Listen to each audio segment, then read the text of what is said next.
Hello guys! For today's video, tuturuan ko kayo kung paano gumawa ng simpleng intro. At ang video na to ay para sa mga hindi pa marunong gumawa ng intro na gaya ko na baguhan. Sana after nyo mapanood ang video na to ay may natutunan kayo. Kaya let's go guys! Umpisa na natin ang paggawa ng intro. Keep on watching! Plus sign. Select natin itong 16:9 aspect. Unahin natin guys yung background. Simpleng background lang muna para kitang-kita yung layout natin. Next, set natin yung time. Nasa sa inyo guys kung gaano kahaba. Okay. Then next ang pangalan ng YouTube account guys. Dito makikita yan sa layer. Yung text guys. For example, Crazy May. Okay. Pwede mo yan lakihan, liitan, ganyan. Banda sa taas, baba. Crazy May. Adjust natin yung font. Bandang kanan makikita yung A. Yan, para kitang-kita. Then next, ang color. Yan, okay na. Sunod natin guys. Adjust natin to. Pasok natin. Okay. Next ang photos. Dito sa may layer din makikita, tas media sa taas. Click natin yung media.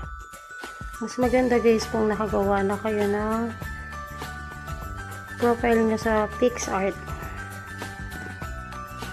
Ako, ito. Dito tayo kuha. Yan. Pack na ito.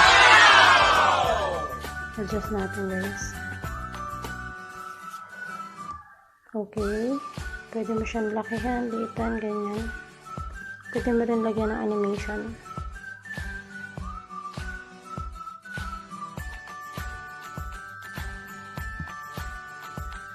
Okay na sa akin yan. Oo nga pala guys, itong nilagay natin na YouTube name or channel is pwede mo rin lagyan ng animation. Yan yung may mga paganyan-ganyan. Pop-up. Yan. Para sa akin yan. Nasa sayo din guys kung anong animation yung i-apply mo sa kanya. Okay.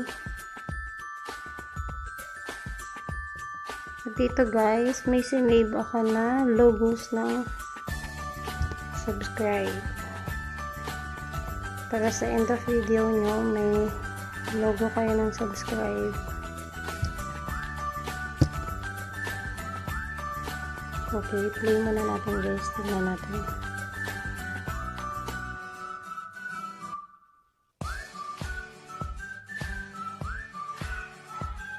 Okay. Play.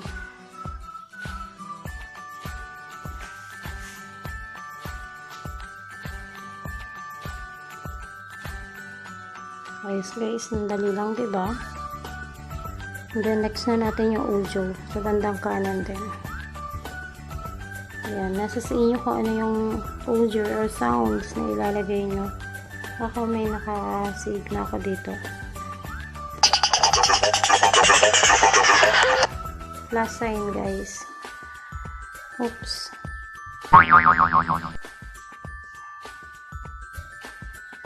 Ulitin natin. Audio. Yan ako save ko. Plus sign. Itong audio, adjust nyo na lang guys. Ganito talaga siya. Parang sa pag-ibig guys. Kayo ang nag-a-adjust. Okay.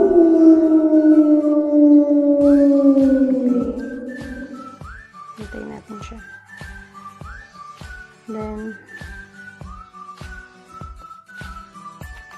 that's it guys. Tapos na siya. Napakadali lang guys. Nakita niya naman. Then last, i-play natin. Para makita natin yung intro na nagawa natin.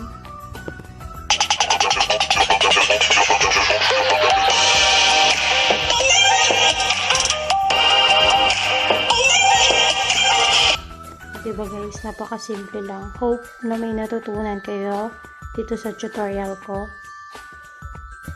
Thank you. Don't forget to like and subscribe my channel. Open na rin or i-link na rin yung bell button para if ever na mayroon pa akong mga susunod na videos is mapapanood na. Thank you guys for watching.